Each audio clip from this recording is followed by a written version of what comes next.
ಧನುಸು ಲಗ್ನ ಧನುಸು ರಾಶಿಯ ಮಹನೀಯರೆಲ್ಲರಿಗೂ ನಮಸ್ಕಾರ. ಐ ಹೋಪ್ ನೀವೆಲ್ಲ ಚೆನ್ನಾಗಿದ್ದೀರಾ. ನಾನು ಕೂಡ ಚೆನ್ನಾಗಿದ್ದೀನಿ. ಈ ವಿಡಿಯೋದಲ್ಲಿ ನಿಮ್ಮ ಲಗ್ನಕ್ಕೆ ನಿಮ್ಮ ರಾಶಿಗೆ ಏಪ್ರಿಲ್ ತಿಂಗಳು ಹೇಗಿದೆ ಅಂತ ನೋಡ್ತಾ ಇದ್ದೀವಿ. ಆಸ್ ಯೂಶುವಲ್ ಗ್ರಹಗಳ ಪ್ಲೇಸ್ಮೆಂಟ್ ಬಹಳ ಮುಖ್ಯ ಆಗುತ್ತೆ. ಗ್ರಹಗಳು ಬದಲಾದಂತೆ ನಮ್ಮ ತಿಂಗಳ ಭವಿಷ್ಯವು ಕೂಡ ಚೇಂಜ್ ಆಗುತ್ತೆ. ಸೊ ಏನೇ ಇದ್ರೂ ನಮ್ಮ ಜಾತಕ ಸಪೋರ್ಟ್ ಮಾಡಬೇಕು, ನಮ್ಮ ದಶಾಭುಕ್ತಿಗಳ ಸಪೋರ್ಟ್ ಮಾಡಬೇಕು. ತಿಂಗಳಲ್ಲಿ ಏನೋ ಘಟನೆಗಳೇನೋ ಟ್ರಿಗರ್ ಆಗ್ತವೆ, ಬಟ್ ಅದು ನಮಗೆ 100% ಘಟಿಸಬೇಕು ಅಂದ್ರೆ ನಮ್ಮ ಜಾತಕ ತುಂಬಾ ಪೂರಕವಾಗಿರಬೇಕು, ದಶಾಭುಕ್ತಿಗಳು ಚೆನ್ನಾಗಿ ನಡೀತಾ ಇರಬೇಕು. ಇದನ್ನ ಗಮನದಲ್ಲಿ ಇಟ್ಕೊಳ್ಳಿ. ಇರ್ಲಿ, ಇವಾಗ ಹಣಕಾಸಿನ ವಿಚಾರವನ್ನ ಮಾತಾಡೋಣ. ನೋಡಿ, ಹಣಕಾಸಿನ ವಿಚಾರ ಮಾತನಾಡೋದಕ್ಕೆ ಈಗ 4ನೇ ಮನೆ ತುಂಬಾ ಇಂಪ್ಯಾಕ್ಟ್ ಆಗ್ತಾ ಇದೆ. ಏನಕ್ಕೆ ಅಂದ್ರೆ 4ನೇ ಮನೆಗೆ ಕುಜನ ಸಂಚಾರ ಆಗ್ತಾ ಇದೆ ಏಪ್ರಿಲ್ 3ನೇ ತಾರೀಕು. ಅಲ್ಲಿ ಶನಿ ಮಹಾತ್ಮರು ಅಲ್ಲೇ ಇದ್ದಾರೆ. ಇನ್ನು ಬುಧ ನೀಚ ಸ್ಥಾನದಲ್ಲಿ ಅದು 11ನೇ ತಾರೀಕು ಬಂದು ಕೂತ್ಕೊಳ್ಳೋದ್ರಿಂದ ಸೊ ಈ 4ನೇ ಮನೆ ತುಂಬಾ ಇಂಪ್ಯಾಕ್ಟ್ ಆಗ್ತಾ ಇದೆ. ರವಿಯ ಸಂಚಾರ 15ನೇ ತಾರೀಕುವರೆಗೂ ಅಲ್ಲಿರುತ್ತೆ. ಹಾಗಾಗಿ ಈ ಮನೆಗೆ ಸಂಬಂಧಪಟ್ಟಂತಹ ಖರ್ಚುಗಳು ಜಾಸ್ತಿ ಆಗುತ್ತೆ. ನಿಮ್ಮ ಮನೆಯಲ್ಲಿ ಈ ಎಲೆಕ್ಟ್ರಾನಿಕ್ ಐಟಮ್ಗಳು ರಿಪೇರಿಗೆ ಬರಬಹುದು ಅಥವಾ ಅದನ್ನ ರೀಪ್ಲೇಸ್ ಮಾಡೋದಕ್ಕೆ ಈಗ ಮುಂದಾಗಬಹುದು. ಈ ತರದ ಖರ್ಚುಗಳು ಜಾಸ್ತಿ ಆಗುತ್ತೆ. 4ನೇ ಮನೆ ಅಂದ್ರೆ ಅದು ತಾಯಿ ಆರೋಗ್ಯದಲ್ಲಿ ಏರುಪೇರು ಕಂಡು ಬಂದು ಸೊ ಅದರ ಆತಂಕಗಳು ನಿಮಗೆ ಜಾಸ್ತಿಯಾಗಿ ಖರ್ಚುಗಳು ಕೂಡ ಜಾಸ್ತಿ ಆಗುತ್ತೆ. ಇನ್ನು 4ನೇ ಮನೆ ವೆಹಿಕಲ್ಗಳನ್ನ ಸೂಚಿಸುತ್ತೆ. ಸೊ ನಿಮ್ಮ ವೆಹಿಕಲ್ಗಳು ಪದೇ ಪದೇ ರಿಪೇರಿಗೆ ಬಂದು ಅದರ ಖರ್ಚುಗಳು ಕೂಡ ಜಾಸ್ತಿ ಆಗುತ್ತೆ. ಸೊ ಈ ತರದ ವ್ಯಯಗಳು ನಿಮಗೆ ಹೆಚ್ಚು ಏಪ್ರಿಲ್ ತಿಂಗಳಲ್ಲಿ ಕಂಡು ಬರುತ್ತವೆ. ಸೊ ಅದೇ ರೀತಿ ಈ ರಿಯಲ್ ಎಸ್ಟೇಟ್ ಅಲ್ಲಿ ಯಾರ್ಯಾರು ಇನ್ವಾಲ್ವ್ ಆಗಿದ್ದೀರಾ, ದೊಡ್ಡ ದೊಡ್ಡ ಪ್ರಾಪರ್ಟಿಗಳನ್ನ ಸೇಲ್ ಮಾಡ್ತಾ ಇದ್ದೀರಾ, ನಿಮಗೆ ಅಂತಹ ಲಾಭ ಕಾಣುವಂತಹ ತಿಂಗಳು ಏಪ್ರಿಲ್ ತಿಂಗಳು ಆಗಿರೋದಿಲ್ಲ. ಇನ್ನು ಹೊಸದಾಗಿ ಆಸ್ತಿ ಖರೀದಿ ಮಾಡಬೇಕು ಅಂದುಕೊಂಡವರು ಡೆಫಿನೆಟ್ಲಿ ಏಪ್ರಿಲ್ ತಿಂಗಳನ್ನ ಆಯ್ಕೆ ಮಾಡಿಕೊಳ್ಳಬೇಡಿ. ನಿಮಗೆ ಸ್ವಲ್ಪ ಮೋಸಗಳಾಗಬಹುದು. ಯಾಕೆಂದ್ರೆ ಬುಧನಿಗೆ ಅದು ನೀಚ ಸ್ಥಾನ. ಕಾಗದ ಪತ್ರಗಳಿಗೆ ಬುಧನೇ ಕಾರಕ ಆಗ್ತಾರೆ. ಹಾಗಾಗಿ ಎಲ್ಲೋ ಒಂದ್ ಕಡೆ ಡಾಕ್ಯುಮೆಂಟ್ಸ್ಗಳಲ್ಲಿ ನಿಮಗೆ ಮೋಸ ಆಗಬಹುದು. ಸೊ ಹಾಗಾಗಿ ಸ್ವಲ್ಪ ಮುಂದೂಡೋದು ತುಂಬಾ ಒಳ್ಳೆಯದು. ಇನ್ನು ನೀವು ಆಲ್ರೆಡಿ ಮನೆ ಕಟ್ತಾ ಇದ್ರೆ ನಿಮಗೆ ಖರ್ಚು ವೆಚ್ಚಗಳು ಜಾಸ್ತಿ ಆಗುತ್ತೆ. ಕೆಲಸಗಾರರು ಕೈ ಕೊಡ್ತಾರೆ. ಮನೆ ಕಟ್ಟೋದಕ್ಕೆ ಏನು ಸಾಮಗ್ರಿಗಳು ಬಳಸ್ತಾ ಇದಾರಲ್ಲ ಅದರ ಬೆಲೆಗಳು ಜಾಸ್ತಿ ಆಗಬಹುದು. ಸೊ ಹಾಗಾಗಿ ಏಪ್ರಿಲ್ ತಿಂಗಳಲ್ಲಿ ಸ್ವಲ್ಪ ನಿಧಾನ ಆದ್ರೂ ಪರವಾಗಿಲ್ಲ, ಮನೆ ಕೆಲಸ ನಿಂತರೂ ಪರವಾಗಿಲ್ಲ, ಸ್ವಲ್ಪ ರಿಸ್ಕ್ ತಗೊಳ್ಳೋದನ್ನ ಕಡಿಮೆ ಮಾಡ್ಕೊಳ್ಳಿ. ಸೊ ಇನ್ನು ಉಳಿದಂತೆ ಹೂಡಿಕೆಯ ವಿಚಾರವನ್ನ ನೋಡೋದಾದ್ರೆ 5ನೇ ಮನೆಯಲ್ಲಿ ಶುಕ್ರನ ಸಂಚಾರ ಆಗ್ತಾ ಇದೆ. ಸೊ ಹಾಗಾಗಿ ಈ ಶೇರ್ ಅಲ್ಲಿ ಯಾರ್ಯಾರು ಇನ್ವಾಲ್ವ್ ಆಗಿದ್ದೀರಾ ಡೆಫಿನೆಟ್ಲಿ ನಿಮಗೆ ನೀವು ಅಂದುಕೊಂಡಂತೆ ಲಾಭ ಗಳಿಸುವಂತಹ ತಿಂಗಳು. 3ನೇ ಮನೆಯಲ್ಲಿ ರಾಹುವಿನ ಸಂಚಾರ, 7ನೇ ಮನೆಯಲ್ಲಿರುವ ಗುರುವಿನ ದೃಷ್ಟಿ ನಿಮ್ಮ 3ನೇ ಮನೆಗೆ ಬೀಳುತ್ತೆ, ನಿಮ್ಮ ಲಾಭ ಸ್ಥಾನಕ್ಕೆ ಬೀಳುತ್ತೆ. ಸೊ ಹಾಗಾಗಿ ತಪ್ಪು ಲೆಕ್ಕಾಚಾರಗಳನ್ನ ಖಂಡಿತ ನೀವು ಮಾಡಿರಲ್ಲ, ಕ್ಯಾಲ್ಕುಲೇಷನ್ ರಿಸ್ಕ್ ತಗೊಳ್ತಾ ಇದ್ದೀರಾ. ಸೊ ಹಾಗಾಗಿ ಶೇರ್ ಅಲ್ಲಿ ಡೆಫಿನೆಟ್ಲಿ ನೀವು ಲಾಭ ಕಾಣ್ತೀರಾ. ಸ್ಪೆಷಲಿ ಚಿನ್ನ ಮತ್ತು ಈ ಮ್ಯೂಚುವಲ್ ಫಂಡ್ಗಳಲ್ಲಿ ಇನ್ವೆಸ್ಟ್ಮೆಂಟ್ ಮಾಡಿ ಲಾಭಗಳನ್ನ ಗಳಿಸ್ಕೊಳ್ತೀರಾ. ಅದೇ ರೀತಿ ಈ ಶನಿಯ ದೃಷ್ಟಿ ನಿಮ್ಮ 6ನೇ ಮನೆಗೆ ಬೀಳುತ್ತೆ. 6ನೇ ಮನೆಗೆ 20ನೇ ತಾರೀಕು ಶುಕ್ರನ ಸಂಚಾರ ಆಗುತ್ತೆ. ಸೊ ಇದರ ಅರ್ಥ ನೀವು ಬಂದಿರುವ ಲಾಭದಿಂದ ಹಳೆಯ ಸಾಲವನ್ನ ತೀರಿಸಿಕೊಳ್ಳಬೇಕು. ಸೊ ಅದ್ರ ಕಡೆ ಹೆಚ್ಚಿನ ಗಮನ ಕೊಟ್ರೆ ನಿಮ್ಮ ಸಾಲಗಳು ತೀರುತ್ತಾ ಬರುತ್ತೆ. ಹೊಸದಾಗಿ ಸಾಲ ಮಾಡಕ್ ಹೋಗಬೇಡಿ. ಈಗ ನೀವು ಸಾಲ ಮಾಡಿದ್ರೆ ಅದನ್ನ ತೀರ್ಸೋದಕ್ಕೆ ಸ್ವಲ್ಪ ಕಷ್ಟಗಳಾಗಬಹುದು, EMI ಕಟ್ಟೋದಕ್ಕೆ ಸಮಸ್ಯೆಗಳು ಎದುರಾಗಬಹುದು. ಹಾಗಾಗಿ ಸಾಲದ ಕಡೆ ಹೆಚ್ಚು ಗಮನ ಕೊಡಕ್ ಹೋಗಬೇಡಿ. ಇನ್ನು 3ನೇ ಮನೆಯಲ್ಲಿ ರಾಹುವಿನ ಸಂಚಾರ ಆಗ್ತಾ ಇರೋದ್ರಿಂದ ಈ ಆನ್ಲೈನ್ ಬಿಸ್ನೆಸ್ ಯಾರ್ಯಾರು ಮಾಡ್ತಾ ಇದ್ದೀರಾ ನಿಮ್ಗೆ ಹೆಚ್ಚಿನ ಲಾಭ ಇದೆ. ಡಿಜಿಟಲ್ ಮಾರ್ಕೆಟಿಂಗ್ ಮಾಡೋರ್ಗೂ ಕೂಡ ಹೆಚ್ಚಿನ ಲಾಭ ಇದೆ. ಟ್ರಾವೆಲ್ ಬಿಸ್ನೆಸ್ ಅಲ್ಲಿ ಯಾರ್ಯಾರು ಇದ್ದಾರೆ ನಿಮಗೂ ಕೂಡ ಹೆಚ್ಚಿನ ಲಾಭ ಇದೆ. ಮೀಡಿಯಾ ಕ್ಷೇತ್ರದವ್ರಿಗೂ ಕೂಡ ಹೆಚ್ಚಿನ ಲಾಭ ಇದೆ. ಇದಿಷ್ಟು ಹಣಕಾಸಿಗೆ ಸಂಬಂಧಪಟ್ಟಂತ ವಿಚಾರಗಳಾದ್ರೆ ಈಗ ನಮ್ಮ ಕಂಪನಿ ಓನರ್ಸ್ ನೀವು ತುಂಬಾ ಎಚ್ಚರಿಕೆಗಳನ್ನ ತೆಗೆದುಕೊಳ್ಳಲೇಬೇಕು. ಕಳೆದ ತಿಂಗಳು ಅದೇ ತರದ ಪ್ರಾಬ್ಲಮ್ಸ್ ಇತ್ತು. ಏನಕ್ಕೆ ಅಂದ್ರೆ ಬುಧ ವಕ್ರಿ ಆಗಿದ್ರು, ಈಗ ಬುಧ ನೀಚರಾಗ್ತಾ ಇದ್ದಾರೆ. ಹಾಗಾಗಿ ಅದೇ ಪ್ರಾಬ್ಲಮ್, ಕಮ್ಯುನಿಕೇಶನ್ ಪ್ರಾಬ್ಲಮ್ ಆಗುತ್ತೆ. ವ್ಯವಹಾರ ಇನ್ನೇನೋ ಕುದುರೋಯ್ತು, ಕ್ಲೈಂಟ್ಸ್ ಜೊತೆ ಎಲ್ಲವೂ ಚೆನ್ನಾಗಿತ್ತು, ಬಟ್ ಯಾವುದೋ ಒಂದು ಮಾತಿನಿಂದ ಇಡೀ ಬಿಸ್ನೆಸ್ ಹಾಳಾಗುತ್ತೆ. ಸೊ ಹಾಗಾಗಿ ಸ್ವಲ್ಪ ಮಾತನಾಡಬೇಕಾದ್ರೆ ಎಚ್ಚರಿಕೆ ಇರಲಿ, ಅಥವಾ ನಿಮ್ಮ ಪರವಾಗಿ ಬೇರೆ ಯಾರನ್ನಾರು ಮುಂದಿಟ್ಟು ಮಾತುಕತೆಗೆ ಮುಂದಾಗಿ ಸೊ ನೋಡ್ಕೊಂಡು ವ್ಯವಹಾರ ಮಾಡಿದ್ರೆ ಡೆಫಿನೆಟ್ಲಿ ಬಿಸ್ನೆಸ್ ಅದು ಕ್ಯಾರಿ ಫಾರ್ವರ್ಡ್ ಆಗುತ್ತೆ. ಇಲ್ಲ ಅಂದ್ರೆ ಕಟ್ ಆಫ್ ಆಗ್ಬಿಡ್ತದೆ. ಅದೇ ರೀತಿ ನಿಮ್ಮ ಅಕೌಂಟ್ಸ್ ಅಲ್ಲೂ ಕೂಡ ತುಂಬಾ ಎರರ್ಸ್ಗಳಾಗ್ತಾ ಇದೆ.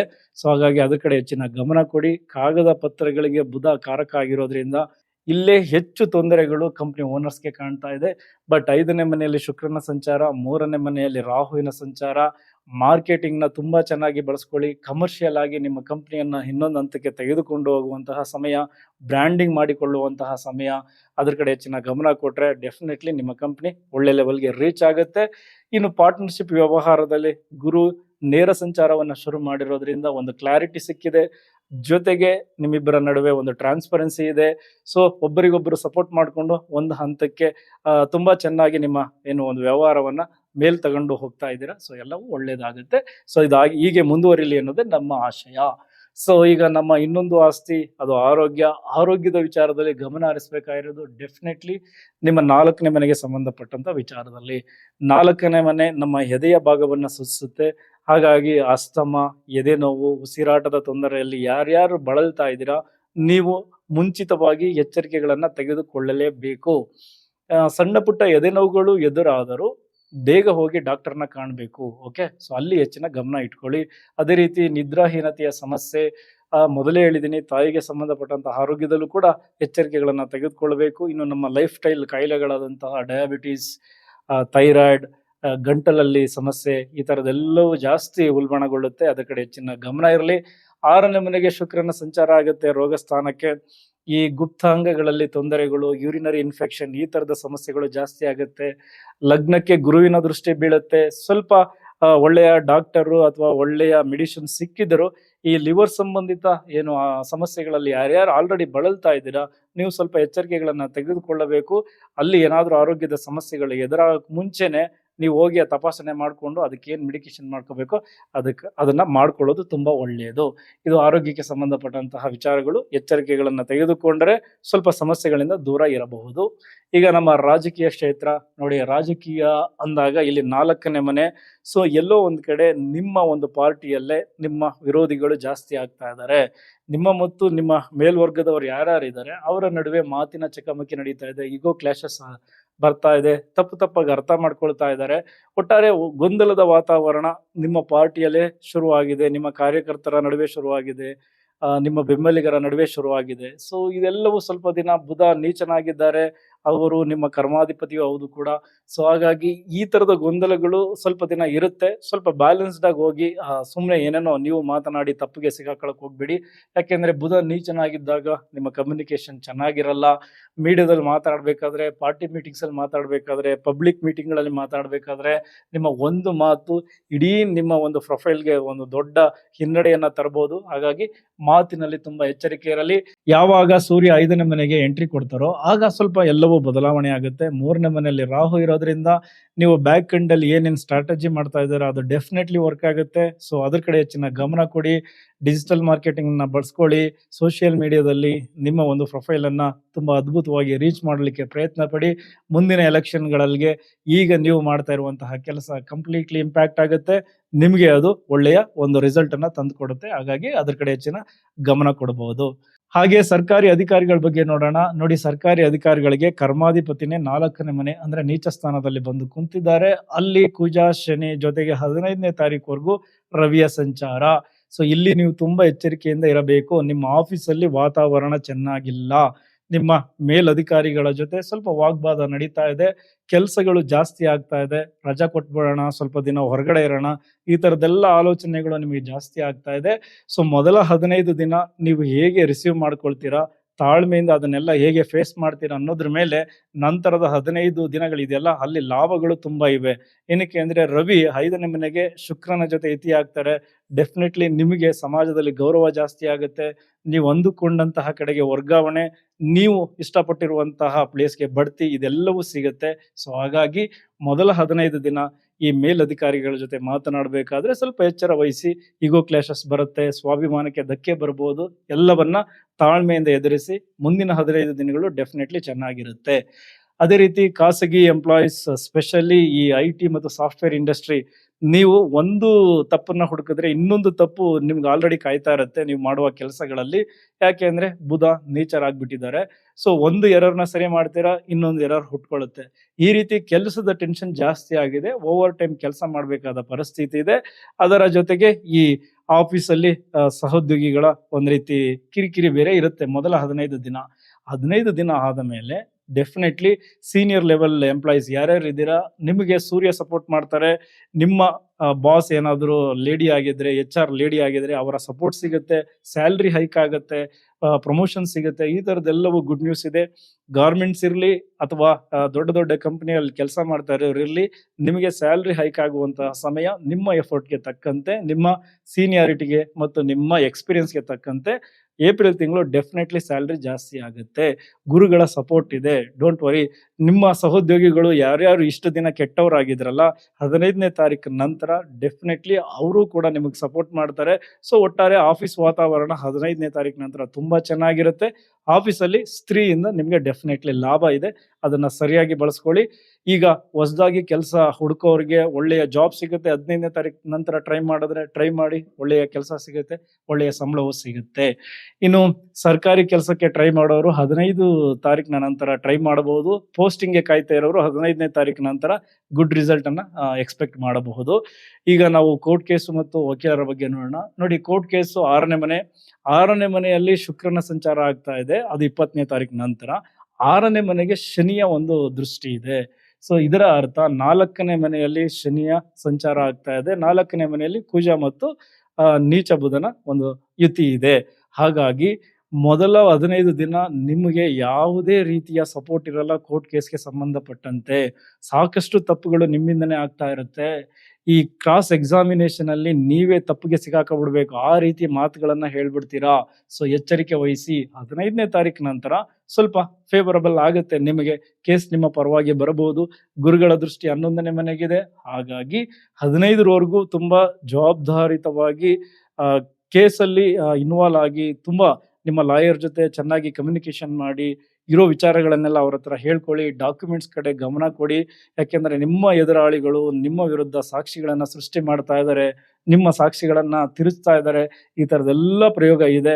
ಬಟ್ 15ನೇ ತಾರೀಕು ನಂತರ ನಿಧಾನವಾಗಿ ಕೇಸ್ಗಳು ನಿಮ್ಮ ಪರವಾಗಿ ಬರ್ತದೆ. ರಿಸಲ್ಟ್ ನೀವು ಅವಾಗ ಎಕ್ಸ್ಪೆಕ್ಟ್ ಮಾಡಬಹುದು. ಬಟ್ ಮೊದಲ 15 ದಿನ ನಿಮ್ಮ ಪರವಾಗಿ ಯಾವ ವಿಚಾರಗಳು ಇರೋದಿಲ್ಲ. ಇನ್ನು ನಮ್ಮ ವಕೀಲರ ಬಗ್ಗೆ ಹೇಳೋದಾದ್ರೆ, ನಿಮಗೆ ಈ ಆಸ್ತಿ ಸಂಬಂಧಿತ ಕೇಸ್ಗಳು ಅಥವಾ ಈ ಕಾರ್ಪೊರೇಟ್ಗೆ ಸಂಬಂಧಪಟ್ಟಂತಹ ಕೇಸ್ಗಳು ಹುಡ್ಕೊಂಡು ಬರ್ತದೆ. ಇದರಿಂದ ಒಂದಷ್ಟು ಹಣ ಗಳಿಕೆ ಜಾಸ್ತಿ ಆಗುತ್ತೆ. ಅಥವಾ ಈ ಹಿಂದೆ ನಿಮ್ಮ ಒಂದು ಫೀಸ್ ಏನ್ ಕಲೆಕ್ಟ್ ಆಗಿರಲ್ಲ, ಡೆಫಿನೆಟ್ಲಿ ಈಗ ಕಲೆಕ್ಟ್ ಆಗುತ್ತೆ. ಸೊ ಓವರಾಲ್ ಹಣ ಗಳಿಕೆಗೆ ತುಂಬಾ ಚೆನ್ನಾಗಿದೆ. ನಿಮ್ಮ ವಾದ ಮಂಡನೆಯು ಕೂಡ ಚೆನ್ನಾಗಿರುತ್ತೆ. ಬಟ್ ಕ್ರಾಸ್ ಎಕ್ಸಾಮಿನೇಷನ್ ಅಲ್ಲಿ ನಿಮ್ಮ ಕ್ಲೈಂಟ್ಸ್ಗಳು ನಿಮಗೆ ಕೈ ಕೊಡಬಹುದು. ನಿಮ್ಮ ಜೂನಿಯರ್ ಏನ್ ಲಾಯರ್ಸ್ ಇರ್ತಾರಲ್ಲ, ಅವರೆಲ್ಲ ಒಂದಷ್ಟು ಈ ಡಾಕ್ಯುಮೆಂಟ್ಸ್ ಗಳಲ್ಲಿ ತುಂಬಾ ತಪ್ಪುಗಳನ್ನ ಮಾಡಿರ್ತಾರೆ. ನಿಮ್ಮಿಂದನೂ ಕೂಡ ತಪ್ಪುಗಳಾಗಬಹುದು. ಬುಧ ನೀಚ ಸ್ಥಾನದಲ್ಲಿದ್ದಾರೆ, ಅದ್ರ ಕಡೆ ಹೆಚ್ಚಿನ ಗಮನ ಇರಲಿ. ಸೊ ಅಲ್ಲಿ ನೀವು ಎಚ್ಚರಿಕೆಗಳನ್ನ ತೆಗೆದುಕೊಂಡ್ರೆ ನಿಮ್ಮ ಪ್ರೊಫೈಲ್ ಇನ್ನೊಂದು ಹಂತಕ್ಕೆ ಹೋಗುತ್ತೆ, ನಿಮ್ಮ ಹಣ ಗಳಿಕೆಯು ಚೆನ್ನಾಗಿರುತ್ತೆ. ಎಸ್, ಈಗ ನಾವು ಗೃಹಿಣಿಯರ ಬಗ್ಗೆ ಮಾತಾಡೋಣ. ನೋಡಿ, ಗೃಹಿಣಿಯರಿಗೂ ಕೂಡ ಇಲ್ಲಿ 4ನೇ ಮನೆಯ ಇಂಪ್ಯಾಕ್ಟ್ ಸ್ವಲ್ಪ ದೊಡ್ಡ ಹೊಡೆತಗಳನ್ನ ಕೊಡ್ತಾ ಇರೋದು. 4ನೇ ಮನೆ ಅಂದ್ರೆ ಮನೆನೇ. ಸೊ ಮನೆಯಲ್ಲಿ ಇವರನ್ನು ಯಾರು ಅರ್ಥ ಮಾಡ್ಕೊಳ್ತಾ ಇಲ್ಲ, ತುಂಬಾ ಕೆಲಸ ಮಾಡ್ತಾ ಇದ್ದಾರೆ, ಆದ್ರೂ ಸಿಗಬೇಕಾದ ಮನ್ನಣೆ ಗೌರವ ಸಿಗ್ತಾ ಇಲ್ಲ. ಮೊದಲನೇದಾಗಿ ಗಂಡನು ನಿಮ್ಗೆ ಸಪೋರ್ಟ್ ಮಾಡ್ತಾ ಇಲ್ಲ. ಏನೋ ಈಗೋ ಕ್ಲಾಶಸ್ ಜಾಸ್ತಿ ಆಗ್ತಾ ಇದೆ, ನಂದೇ ನಡಿಬೇಕು ಅನ್ನೋದು ಅವರ ವಾದ.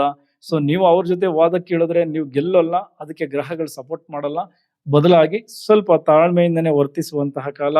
ಅತ್ತೆ, ಸೊಸೆ, ಮಾವ ನೀವೆಲ್ಲರೂ ಪರಸ್ಪರ ಮಾತಿಗೆ ಮಾತು ಬೆಳೆಸ್ಕೊಂಡು ಸಂಬಂಧಗಳನ್ನ ಹಾಳು ಮಾಡ್ಕೊಳ್ತೀರಾ. ಸೊ ಹಾಗಾಗಿ ಅದನ್ನ ಬಿಟ್ಬಿಡಿ.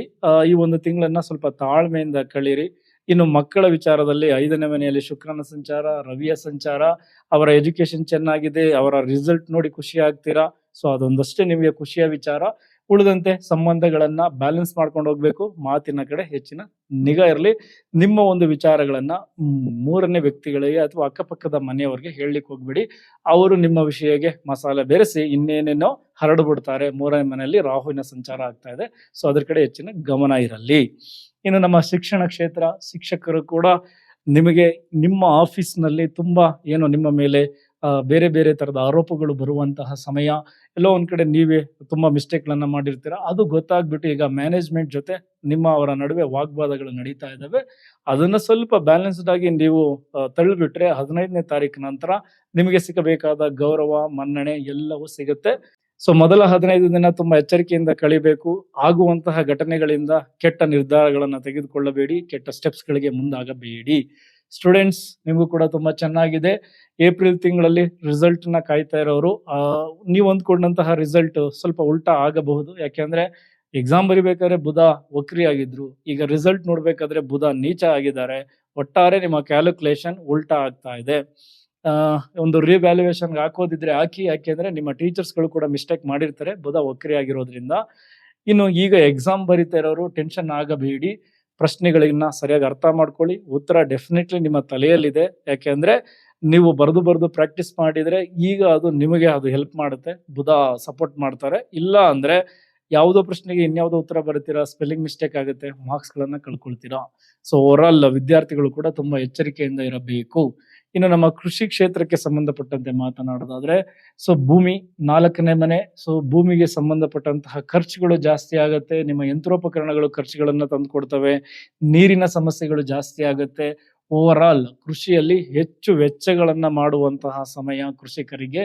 ಆದ್ರೆ 5ನೇ ತಾರೀಕಿನ ನಂತರ ನಿಮಗೆ ಏನಾದ್ರೂ ಸಾಲಕ್ಕೆ ಪ್ರಯತ್ನ ಪಟ್ಟಿದ್ರೆ ಡೆಫಿನೆಟ್ಲಿ ಗೌರ್ಮೆಂಟ್ ಕಡೆಯಿಂದ ನಿಮಗೆ ಸಾಲ ಸಿಗುತ್ತೆ. ನೀವು 15ನೇ ತಾರೀಕಿನ ನಂತರ ಈಗ ಆಲ್ರೆಡಿ ಬೆಳೆದಿರುವ ಬೆಳೆಗಳನ್ನ ಮಾರುಕಟ್ಟೆಗೆ ತಗೊಂಡೋದ್ರೆ ಹೆಚ್ಚಿನ ಬೆಲೆ ಖಂಡಿತ ಸಿಗುತ್ತೆ. ಬಟ್ ಈ ಮಧ್ಯವರ್ತಿಗಳ ಬಗ್ಗೆ ತುಂಬಾ ಎಚ್ಚರಿಕೆಗಳನ್ನ ತೆಗೆದುಕೊಳ್ಳಿ, ಅವರು ನಿಮಗೆ ಮೋಸ ಮಾಡಬಹುದು. ಸೊ ಓವರ್ ಕೃಷಿಕರಿಗೂ ಕೂಡ 15ನೇ ತಾರೀಕಿನ ನಂತರ ತುಂಬಾ ಚೆನ್ನಾಗಿರುತ್ತೆ. ಮೊದಲ 15 ತುಂಬಾ ಗಲಾಟೆಗಳಾಗಬಹುದು, ಜೊತೆಗೆ ಅಕ್ಕಪಕ್ಕ ಜಮೀನಿನವರ ಜೊತೆನೂ ಕೂಡ ಗಲಾಟೆಗಳಾಗಬಹುದು. ಸ್ವಲ್ಪ ಎಚ್ಚರಿಕೆಯನ್ನ ವಹಿಸಿಕೊಳ್ಳಿ. ಇದಿಷ್ಟು ಧನುಸು ರಾಶಿ, ಧನುಸು ಲಗ್ನದವರಿಗೆ ಏಪ್ರಿಲ್ ತಿಂಗಳಲ್ಲಿ ಸಿಗ್ತಾ ಇರ್ತಕ್ಕಂಥ ಫಲಗಳು. ಸೊ ಮುಂದಿನ ವಿಡಿಯೋದಲ್ಲಿ ಮತ್ತೆ ಸಿಗ್ತೀನಿ. ಅಲ್ಲಿವರೆಗೂ ಥ್ಯಾಂಕ್ ಯು ವೆರಿ ಮಚ್.